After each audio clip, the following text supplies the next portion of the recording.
You're listening to the Fusion Patrol Podcast.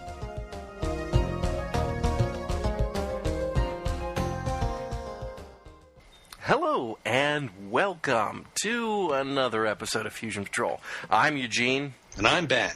And tonight we are going to be looking at the epic, classic 1970s blockbuster TV series, The Starlost.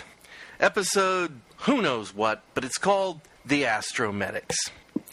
How are you this evening, Ben? Oh, not too bad. You should have asked me that question after I watched this. I would have given you a completely different answer at that point.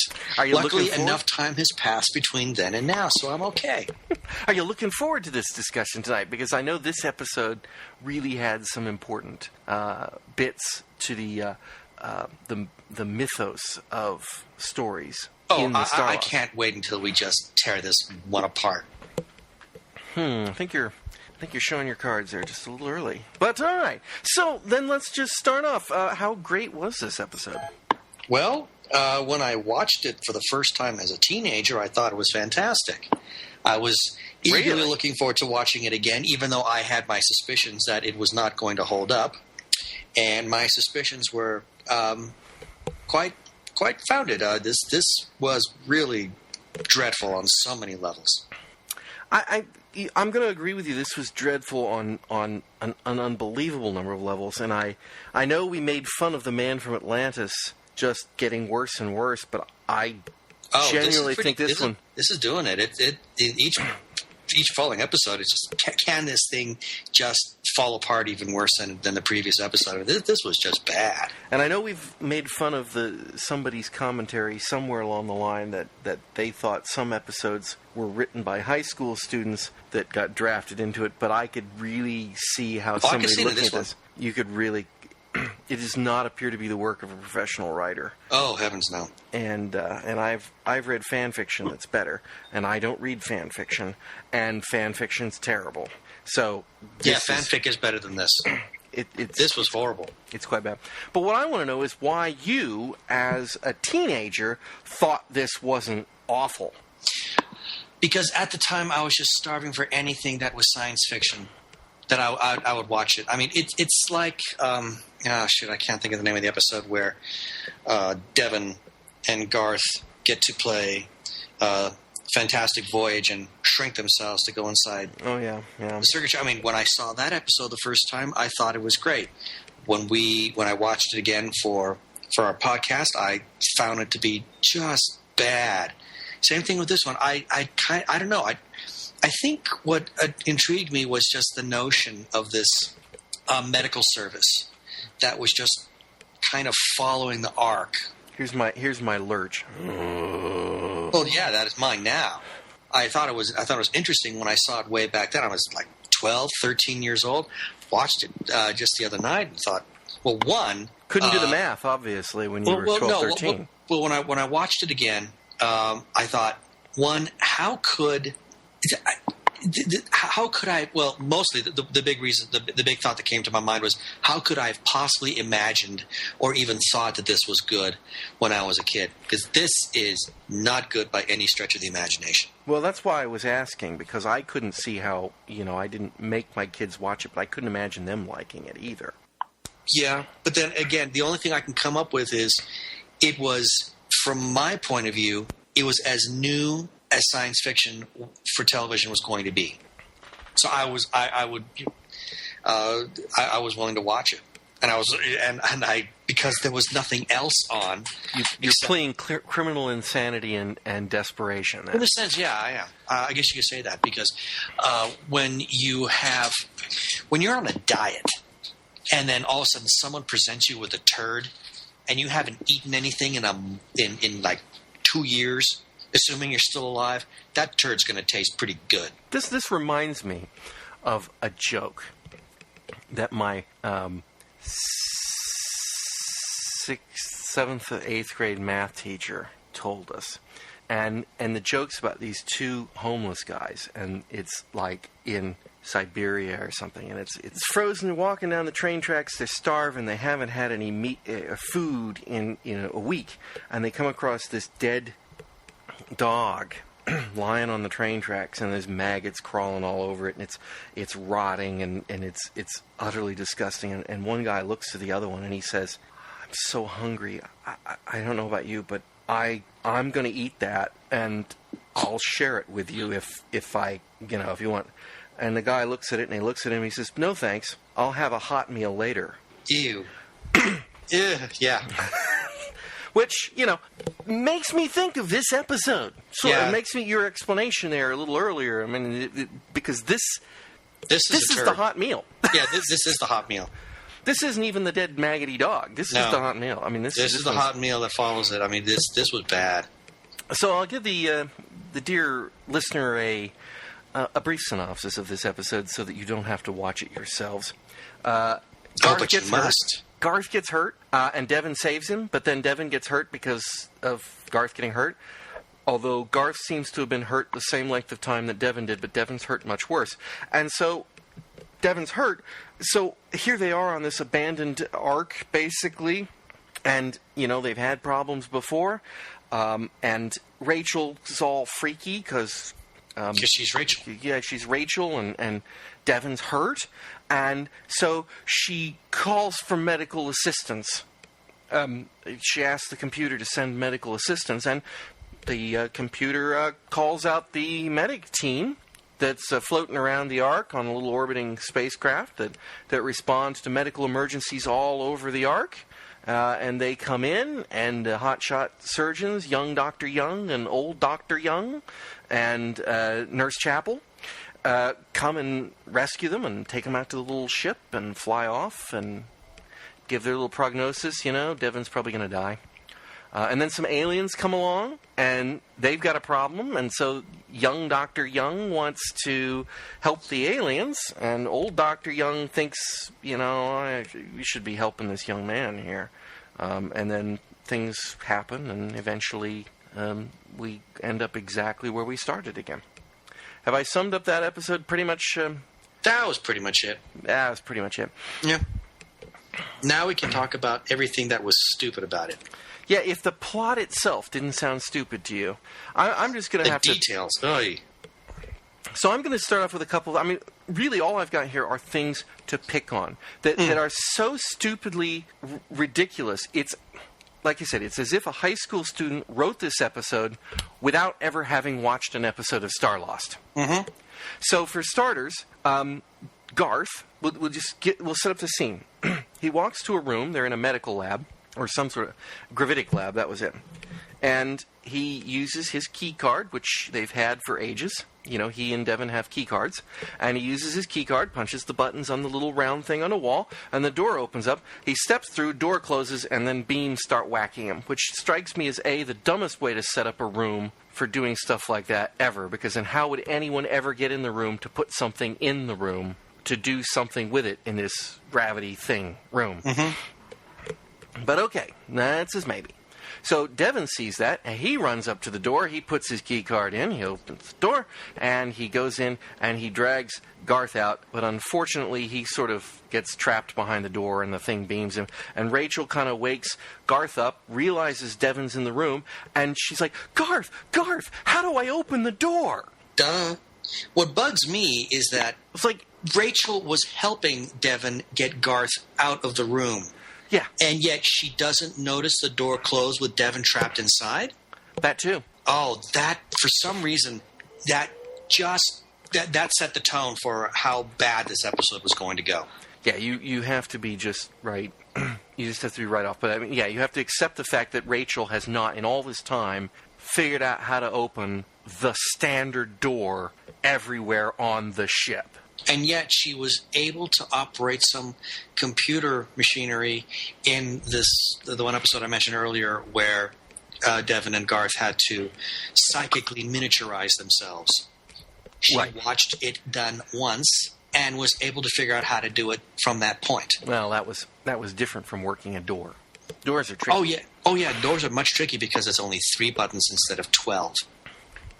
So, we have these medical shuttles that are perpetually in orbit around the Ark. And they've lost a few of them, but they still have 5 left. 5 left. And on board it, there's a pilot and a co-pilot and the third guy who doesn't do anything or have any lines. And then there's the medical team. 2 doctors, well, 3 doctors. One's a sort of brain psychiatrist doctor, and an orderly. So what appears to be 7 people on board these little ships. Yeah. And we learn that old Dr. Young... Trask.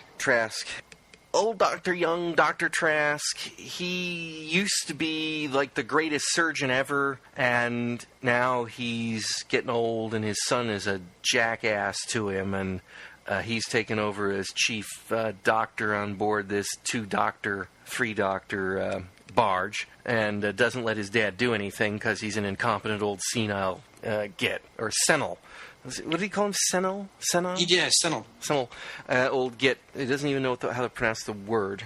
What am I supposed to think about these doctors? Are they immortal? Have they been in orbit for 500 years since That's the part that I just... So, hang on a minute. How long have these nutnigs been here? They've been following the Ark this entire time. Do they have an endless amount of medical supplies? Do they not require food and water in order to sustain themselves? Yes, because they only had enough time for 3 or 4 days. Yeah. Then they have to dock up someplace and refuel. Mm-hmm. And then resupply. So where do they come from? Obviously, you need to restaff every so often. Is there a medical school somewhere on the Ark just cranking out these doctors? And if there is one... This is something that really bugged me. I'm going to jump a little bit ahead here, but not too far. Rachel, through talking over with, what is her name? Nurse Chapel. Yeah, the Nurse Chapel character.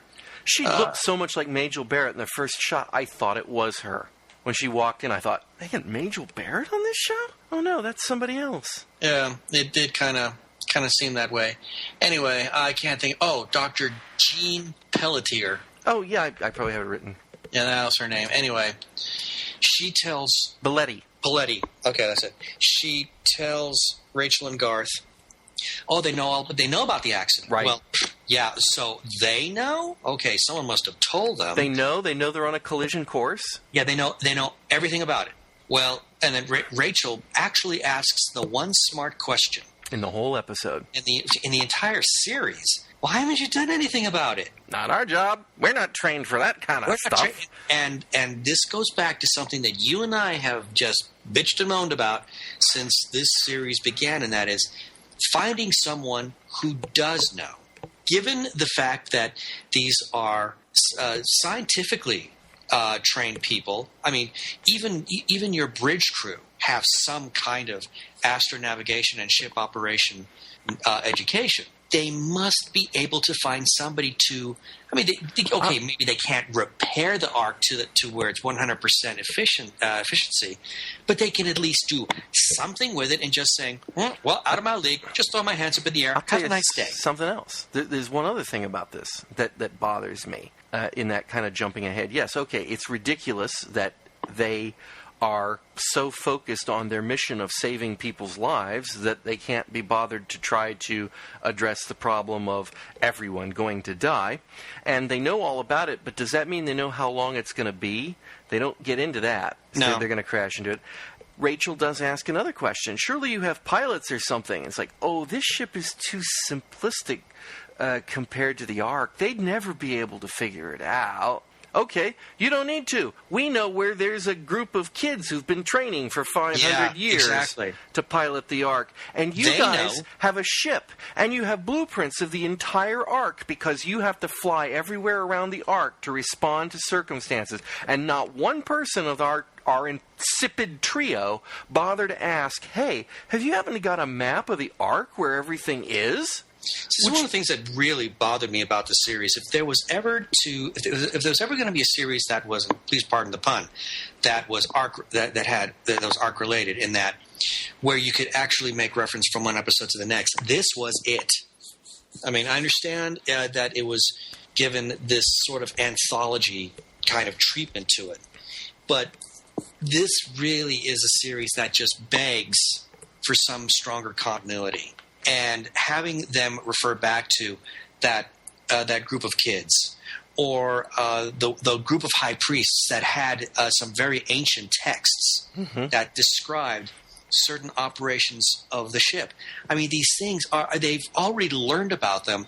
The information is at their fingertips, and yet we've moved on, so therefore it's not worth remembering. And I'll tell you something else I'd have done at the end of this episode.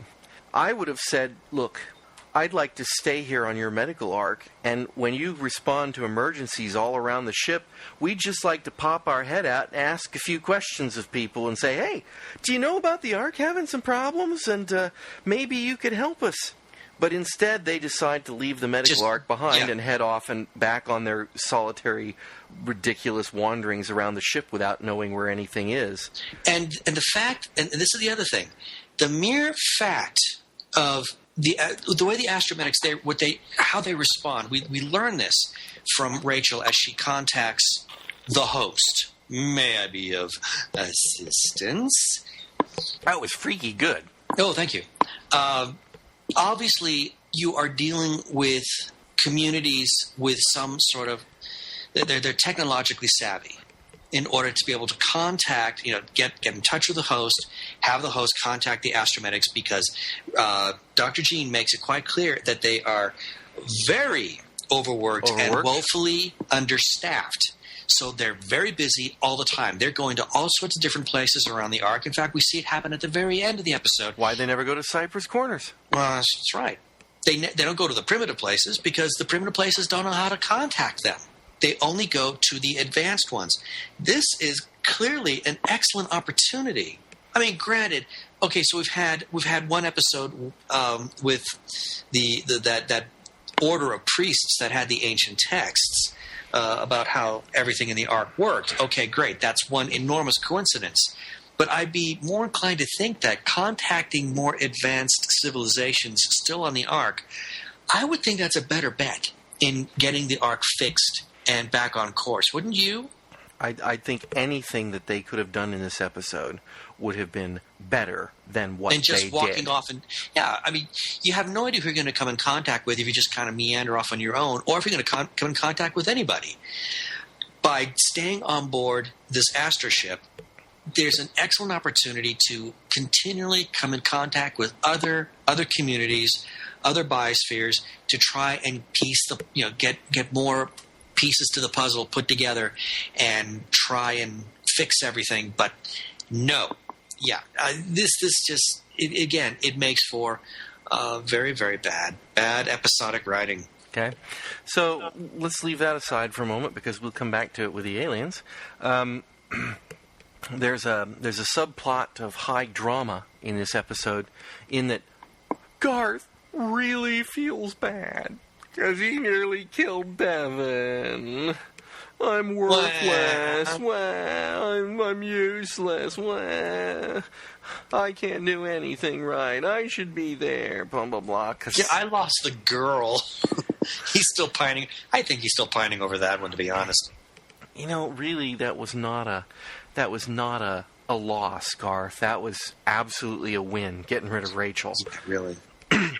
I love how while he's standing there with Rachel in the room and he's giving this impassioned speech about, what are we doing here? Look, Devin's practically dead and it's all Rachel's out of her mind with grief.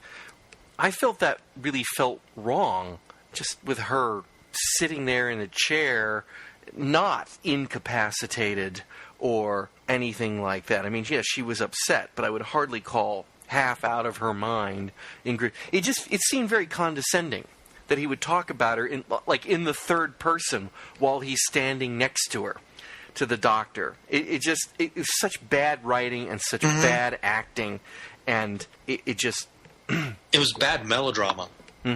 All the way around.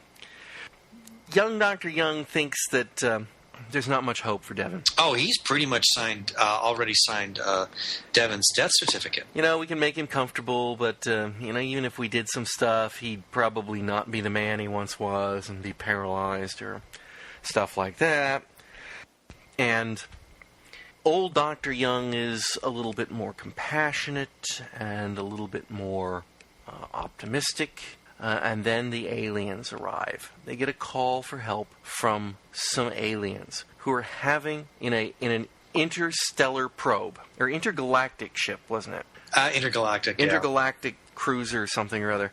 And they have got a medical problem, and they've called out for medical assistance, and Medical Ship 7 responds. And they try to diagnose this totally alien race of beings over the phone with a bad video connection. And young Dr. Young is far more fascinated with this, because this is interesting, and I could make a difference, and ooh, save some aliens, and it was just a big ego stroke as far as he was concerned. Right. And then the aliens, talking with the captain of the ship, the pilot, throw out a little carrot. Hey guys, you're headed for a Class G solar star. Well, thank God they didn't actually call it that. They did call it a Class They did say a Class G star, but they didn't call it a solar star.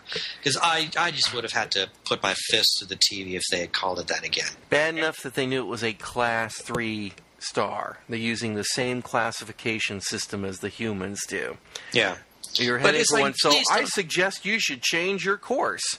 Yeah. And the captain of the little shuttle is like, yeah, we know. We can't do it. Sorry about that. Sorry.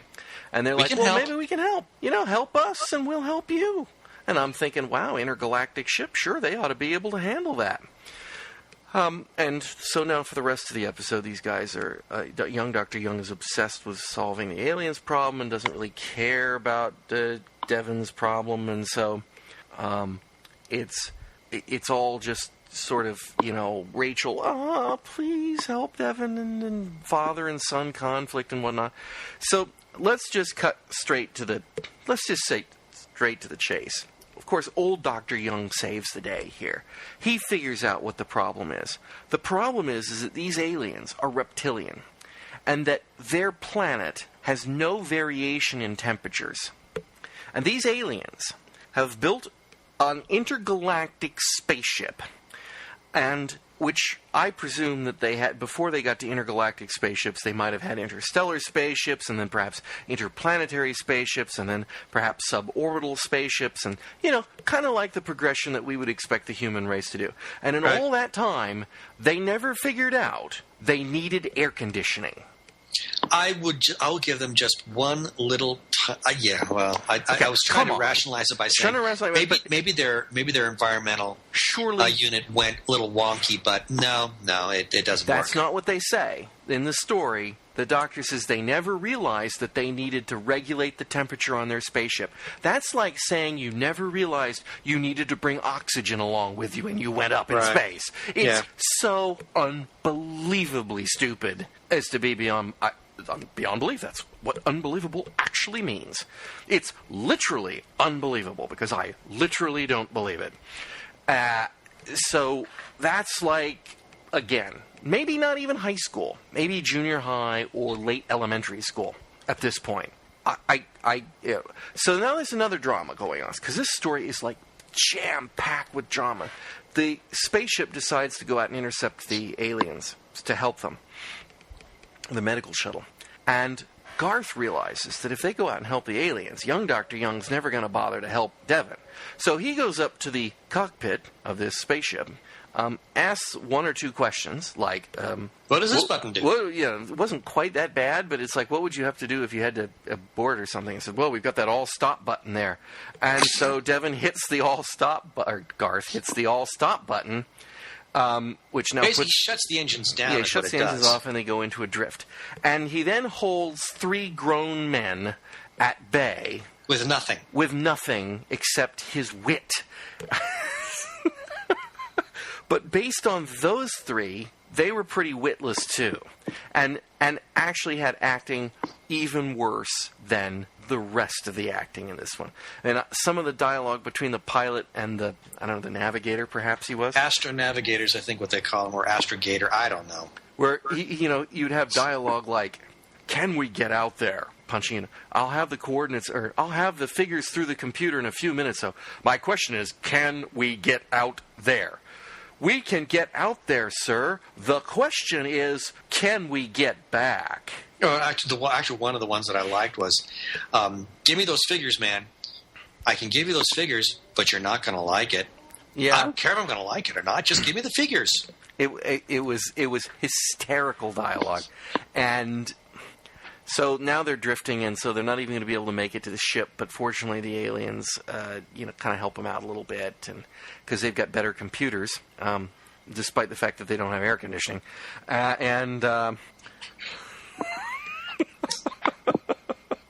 Yeah. It's so laughable. Actually, that was the very term I used during part of this. Laughable. So you have this. I'm going to lose it here. I'm just going to leave it in too. Okay, I'm not editing that part out. Don't. It totally fits. So Garth has now messed things up again, which makes him even sadder. He's really a pathetic individual. He really is. And then Dr. Belletti, that's her job to try to, don't blame yourself. It was an accident. Don't have any guilt about that. By having guilt, you acted irrationally, and look what happened to us. I said, oh, good, that's something else I have to feel guilty about. Yeah. Now, don't go there. Ha, ha, ha, ha. Wink, wink, nudge, nudge. So, anyway, eventually, old Dr. Young decides he's going to operate on Devon, and then finally he guilts his son into coming in and finishing the operation because it takes a delicate hand, and he'll take his time.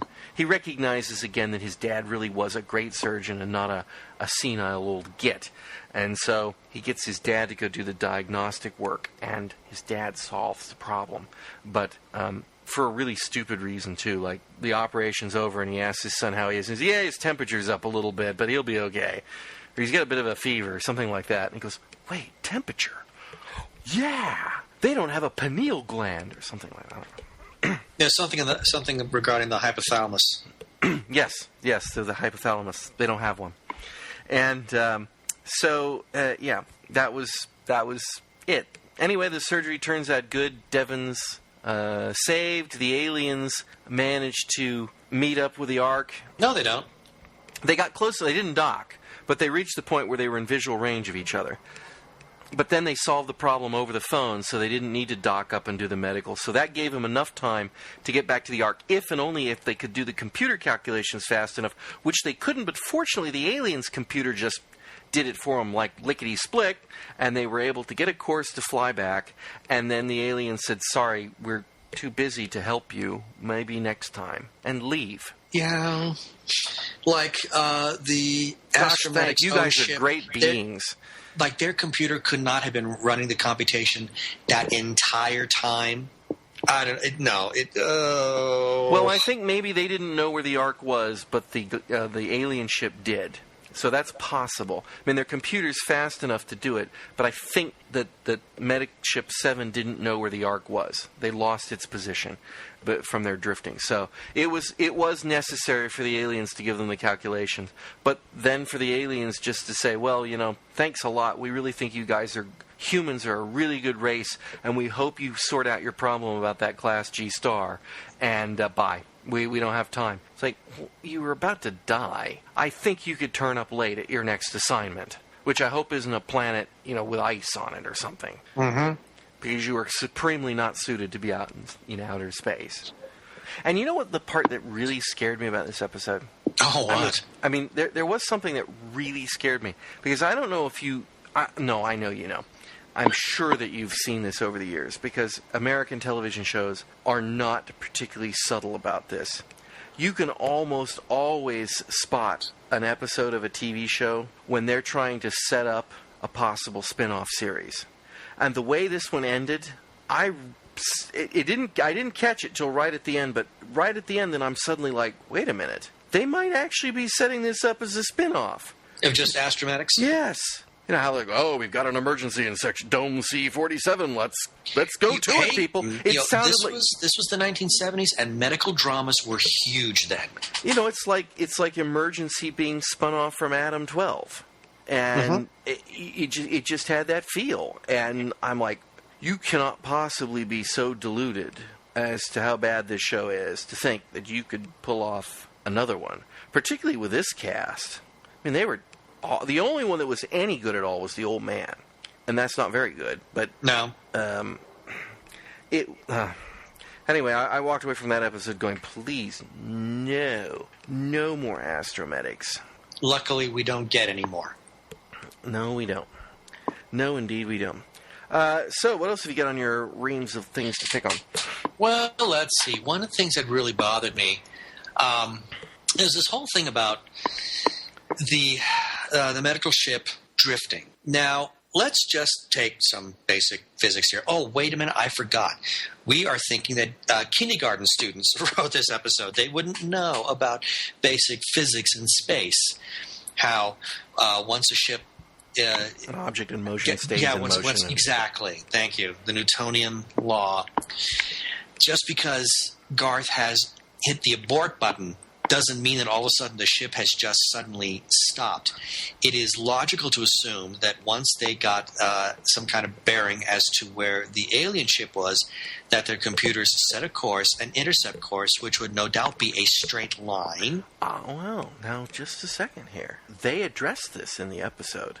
Oh, yes. Just I know what any you're little referring to. disturbance thingy out there might cause us to change course. There could be things that could do stuff. I actually bit of have dialogue. that quote somewhere. I'm trying to think where I wrote that down. Probably in your notes. Oh, here it is. Yeah. The navigator says that the slightest miscalculation could put them miles out of range. They can't depend on their drift factor being constant. Now, again, why are they drifting? Technically, they're not. They're still going in the same straight line that they started off on. They're not drifting per se. There's no mention of any gravitational forces which would affect the course of their ship, even after their engines were shut off. So they should still be pretty much traveling in a straight line, even though the navigator says that even the slightest galactic disturbance within their general sphere could affect their drift. Now, that was one of the worst lines that I've ever heard written for this series. Okay, so here's what happens. The all-stop button isn't an engine cutout button. It's an all-stop button. It actually fires the retros. It fires the retros to bring the ship to as near to a complete stop as possible. It's a stop button. So then they could be drifting because of a galactic breeze or disturbance. A galactic fart. Any simple galactic fart could blow us off course. Like that. Little solar wind. Class 3 solar star wind. Anything like that. You know what it reminded me of? It reminded me Mystery of Science Theater 3000? No, I was going to say that bit reminded me of that terrible scene in Star Trek 3 when the Excelsior's engines get sabotaged and we hear the clunking of a Model T as it grinds to a halt. As the director, I thought that would be funny. Ha ha! Yeah, I was laughing through my tears. Yeah, this is, There was also one other thing, and this is purely on a dramatic point, and I had to watch it several times because it served for magnificent comedy. Mm-hmm. Rachel is at Devon's bedside. This is before the surgery. Mm-hmm. And I guess she falls asleep. Oh, yeah, that's a good scene. To have a seizure. He's having this seizure. He's making noises. She doesn't wake up. He rolls off the bed onto the floor. Then she wakes up. Yes, that was an amusing scene. It was fantastic. Well, one, that was some terrible acting on Keir Dulley's part. It was just dreadfully bad. Not to mention the fact that even unconscious, his acting is bad. I mean that seizures don't quite operate like that. Well, maybe seizures brought on by that particular device thing that kills all your brain for some apparent reason, which is aimed at the door, so it could be typical of that type of seizure before they have to copy your memories from adjacent cells into your brain. Well, and I have to admit, actually, that was the one bit of science that I thought was actually interesting. Because recently there has been some medical research that has shown that for certain stroke victims, that neighboring brain cells can reteach or take over functions from ones that have been damaged.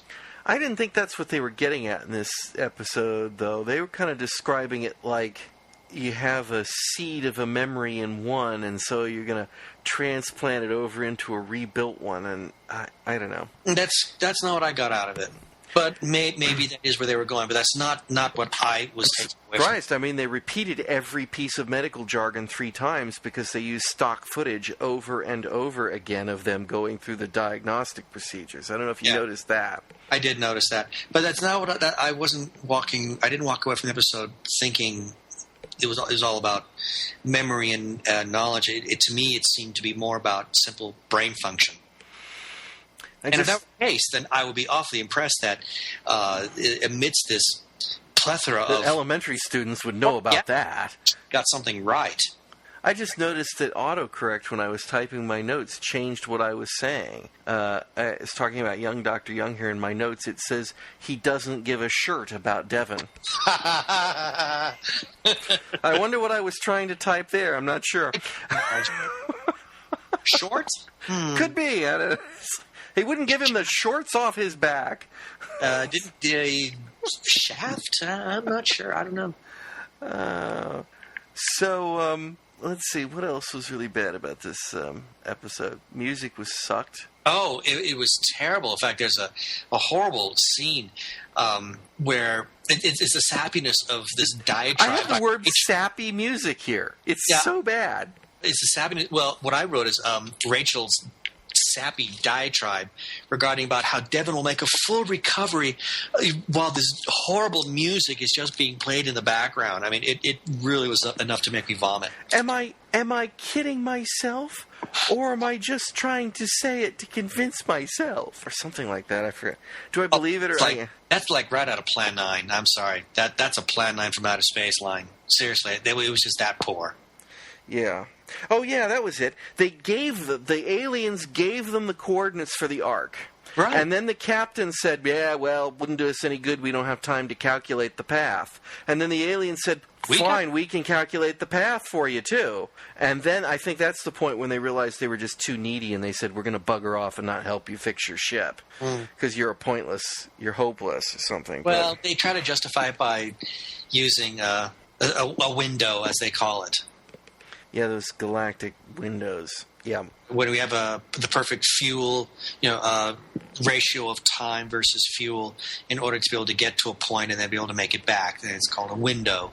Typically, though, in astronavigation, those windows involve planetary alignments and slingshot orbits and things like that, where you have to get, you have an external force, but actually just sort of pointing your ship at the Ark and firing your engines in a straight line is usually not considered a window. That's usually considered just, do we have enough fuel to get us back, kind of thing. But they use window in that whole Oro the Alien nonsense too all the time. But that you've nailed on one thing that I'd written in my notes, and it goes back to the coordinates that the aliens then gave the Astro-Medics. I had a hard time believing that after all this time, their own and I'm sorry, I cannot accept the notion that they lost track of where the Ark was. To me, that is scientifically just ridiculous. I can't accept that. And given that, they should be able to, with their own computers, even if they are running maybe just a little bit slow. Oh, maybe I don't know. Maybe they're running Windows 39. Who knows? But they should be able to calculate the coordinates to get back there. Because it's at the end of the day, it's not really about who can come up with the coordinates or how long it takes to get coordinates. It's all about time and the amount of fuel in order to get just the right kind of thrust in order to make it back. Coordinates from the aliens are not going to be any more helpful than those from their own computers. Bad writing. You know something? I'm actually coming around to Dr. Belletti's point of view. And that is, although she didn't use those exact words, but what she said was, our pilots are too incompetent to help fix the good point. So maybe she's right. Maybe these they are guys just- are like Forrest Tucker and Larry Storch from F Troop, trying to fly this medical ship. They're just dumb. I mean, they got the assignment. We're going to put you on this medical ship for the next 500 years, and maybe they're they've established that they have these life extending drugs. So I suppose maybe that's the case for these people on the medical ship. Maybe. Just like it was in the episode with Simon Oakland, who was trying to prove people were really nasty. I mean, was he a survivor from pre-disaster days, or is he a homegrown? On a generation ship, come on, this is a problem. So they can't have anybody that hasn't been trained in a generation ship. And if you start the whole notion off, as they did, that the trained people are all dead, and so now the knowledge is lost, that's fine. That's a good premise. Could have been a good premise. But you can't just start introducing people who know stuff at that point, because it just falls down in a big heap of poo. Which then the writer comes along and eats because he's desperate for science fiction. I'm never gonna be able to watch an episode of the Starlost again without picturing someone sitting at a table with a knife and a fork and a napkin, with a plate full of poo on it. Yeah, and a napkin tucked into his shirt, a plate of poo there in front of him. Happily eating it. Yeah, and because there's nothing else in the cupboard. I'd eat the plate first. Oh, well. Starlost. It's like eating a plate of poo. From Nabisco. Oh, yum. The Keebler elves. Oh. I'm never going to be able to watch those commercials again now. It's a little elfin magic. Tastes like a cookie. Or a biscuit. It just depends on which side of the pond you're on. Yes. Okay, I think this episode's devolved into... I'm glad. I don't think that we can go anywhere else with this one. Okay, I'll give you one last chance. Have you got anything else on your notes before I pass out? Not a thing. I don't dare. I'm afraid where this podcast will go if I do. Well, at least we're having fun. All right. Well, in that case, the Starlost, the Astro-Medics, is an episode you should avoid unless you don't believe us. I know what you're thinking. You're thinking, it can't be that bad. You just go ahead and watch it. Go on. Watch it. I dare you. Send us feedback. Tell us what you think about it. And if you like it, please explain why. We want you to try to prove us wrong. Yeah, sure. Why not? Or if you want to agree, that's fine too. Just, somebody watch the thing. Make it worth our time that we suffered. I watched this twice. I'm going to say right now, I had to watch this thing twice because of our schedules not working out. I thought, well, I watched it once, and then I'll watch it again right before we do the podcast. And we couldn't do the podcast, and so then I didn't. I was like, I wasn't going to do it a third time. That's one bridge too far. No, that's really taking one for the team. Yeah. I don't expect to do that with the... Well, I might watch the one with the giant bees twice, because giant bees. But, hey, anyway. Next time, I don't know what we're going to talk about, but we'll be talking about something fun. And unless it's the Starlost, I'm going to hazard a guess it's not going to be as bad. So, good bet. For me, good night, or good day, or good evening, or how you going, or whatever it is. And for Ben... End of line. End of line. Join us again next time on Fusion Patrol. You've been listening to the Fusion Patrol Podcast, a production of Lone Locust Productions. Join us on our new discussion forums at fusionpatrol.com. Find us on Facebook or follow us on Twitter. Username Fusion Patrol. You can also send us feedback by email at feedback@fusionpatrol.com. If you'd like to support Fusion Patrol, please leave us a review on iTunes. Fusion Patrol's theme music is Fight the Future by Amberwolf. Hello! Oh. Good God, what was that? I don't know!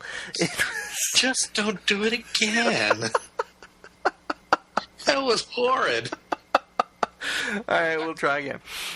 Oh no, keep it, by all means. And maybe at the end. It'll be the most entertaining part of the podcast.